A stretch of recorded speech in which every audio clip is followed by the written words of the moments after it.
લોકમત ન્યૂઝમાં આપનું સ્વાગત છે। India Commonwealth trade council Gujarat દ્વારા મોરેશિયસ દિવસની ઉજવણી સાથે Mauritius the gateway two Africa કાર્યક્રમનું આયોજન કરવામાં આવ્યું। આ કાર્યક્રમમાં ભારત અને મોરેશિયસ વચ્ચેના ઐતિહાસિક સાંસ્કૃતિક અને આર્થિક સંબંધો પર ખાસ ભાર મુકાયો। કાર્યક્રમ દરમિયાન ગુજરાત દ્વારા 16 થી 20 માર્ચ 1926 દરમિયાન યોજાનાર ભારત મોરેશિયસ બિઝનેસ ડેલિગેશનની જાહેરાત કરવામાં આવી। આ ડેલિગેશનનો હેતુ fintech, renewable energy, pharmaceuticals, agro processing, textile અને એન્જિનિયરિંગ જેવા ક્ષેત્રોમાં ભારતીય ઉદ્યોગોને મોરેશિયસ અને આફ્રિકન બજારો સાથે જોડવાનો છે। ગુજરાત ચેપ્ટરના ચેરમેન વિરલ ચૌધરીએ જણાવ્યું હતું કે આખું વિશ્વ હવે આફ્રિકાને એક મોટી બિઝનેસ તક તરીકે જોઈ રહ્યું છે અને મોરેશિયસ તેના માટે મહત્વપૂર્ણ પ્રવેશદ્વાર છે। તેમણે વધુમાં જણાવ્યું કે આ ડેલિગેશન દ્વારા ગુજરાતના ઉદ્યોગોને દક્ષિણ આફ્રિકાના બજારો સુધી પહોંચાડવાનો પ્રયાસ કરવામાં આવશે, જેથી નવા વેપાર અને રોકાણની તકો ઊભી થઈ શકે।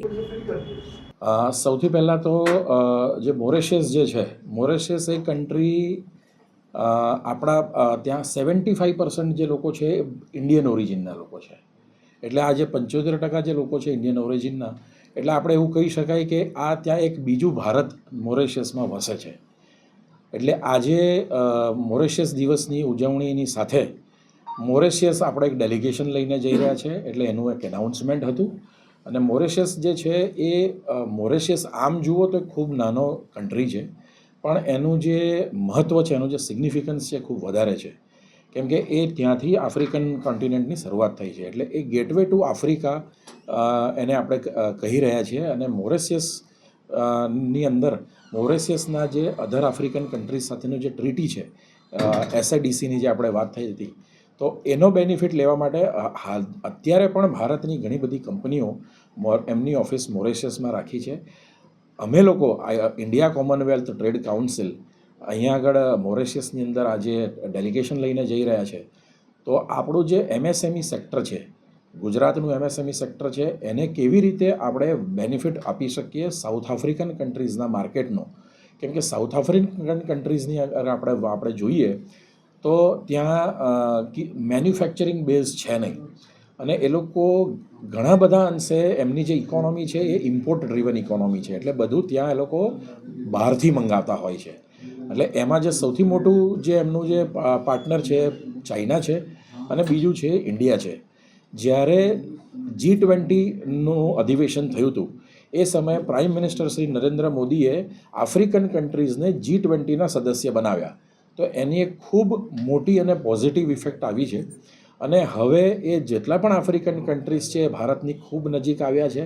એમનો ભારત પ્રત્યેનો એમનો વિશ્વાસ પણ ઘણો વધારે છે, અને એને લઈને આપણે અત્યારે ખૂબ સ્ટ્રોંગ પોઝિશનમાં છીએ। એક ડેલિગેશન અમારું લઘુ ઉદ્યોગ ભારતીનું કેનિયા ગયું હતું 2 મહિના પહેલાં, અને 15 લોકો એ ડેલિગેશનમાં ગયા હતા। એ 15 લોકો સાઉથ કેનિયાથી ઓર્ડર્સ લઈને આવ્યા છે। એટલે આવું જ એક ડેલિગેશન લગભગ 20 ઉદ્યોગકારોનું એક ડેલિગેશન અમે લોકો 16મી તારીખે લઈને જઈ રહ્યા છે, અને મોરેશિયસ જઈશું। અને મોરેશિયસથી ત્યાંના ઇકોનોમિક ડેવલપમેન્ટ બોર્ડની સાથે અમે MOU સાઇન કરવાના છીએ। ત્યાંનો ગોપીઓ જે છે એમની સાથે MOU સાઇન કરવાના છીએ। સાથે સાથે બીજા જે ત્યાંના જે સાઉથ આફ્રિકન કન્ટ્રીઝ છે એમના પણ ડેલિગેટ્સ અને ડિપ્લોમેટ્સ અને બિઝનેસ પર્સન્સ ત્યાં આવશે, અને એમની સાથે અમે લોકો આજે અહીંયાથી જે પણ ઉદ્યોગકારોને લઈને જઈ રહ્યા છે એમનું ત્યાં આગળ B2B મીટ કરાવીશું।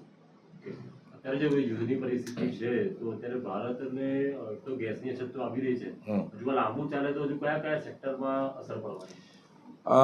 સૌથી પહેલાં આજે યુદ્ધની અસર જે છે એ આખું આપણું જે GCC કન્ટ્રીઝને બધા જે છે ત્યાં આગળ છે, પરંતુ આપણું ઘણું બધું જે સપ્લાય જે છે એ રૂટ પરથી આવે છે।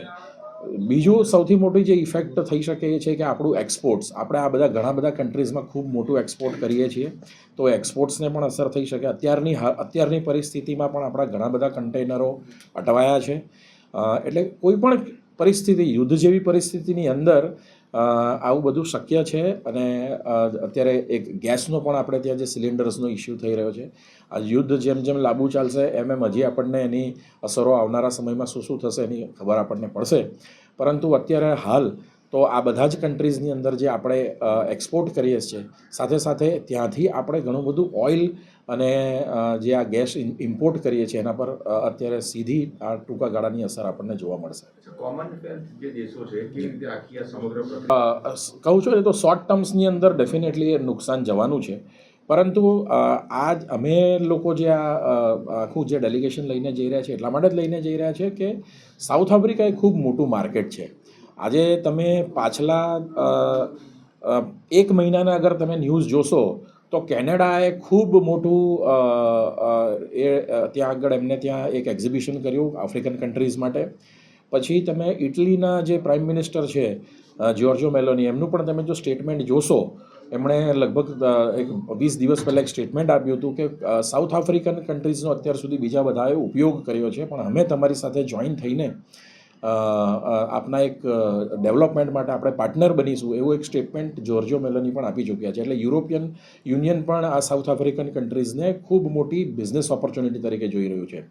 આપણો સૌથી મોટો એડવાન્ટેજ એ છે કે આપણે ભારત દેશનું આ સાઉથ આફ્રિકન કન્ટ્રીઝ સાથેનું જે ટ્યુનિંગ છે અને સાથે સાથે જે સાઉથ આફ્રિકન કન્ટ્રીઝનો ભારત ઉપરનો જે વિશ્વાસ છે એ આપણી સૌથી મોટી એસેટ છે, અને આવનારા સમયમાં આની ઉપર આપણે ઘણું બધું કામ કરી શકીશું.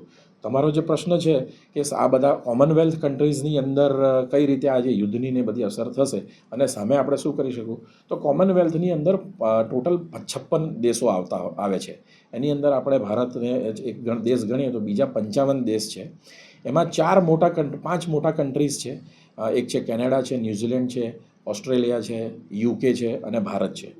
આના પછીના જે બીજા ઘણા બધા કન્ટ્રીઝ છે, ઘણા બધા ખૂબ નાના કન્ટ્રીઝ છે, એમની સાથે આપણે ખૂબ મોટો બિઝનેસનો વ્યવહાર કરી શકીશું.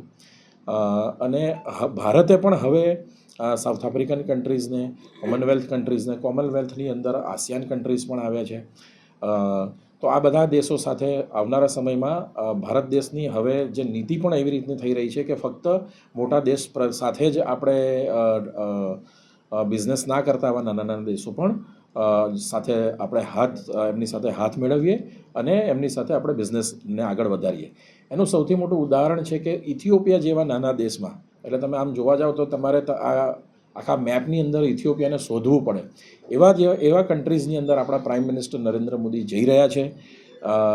મલેશિયા જેવી જગ્યા પર જઈ રહ્યા છે. એટલે આના જે લાંબા ગાળે જે છે ભારતને જે આપણે 2047ની અંદર જે ડેવલપ્ડ નેશન બનાવવાની વાત છે, તો એ આ બધા ફેક્ટર્સ એની અંદર ખૂબ મોટો ભાગ ભજવશે.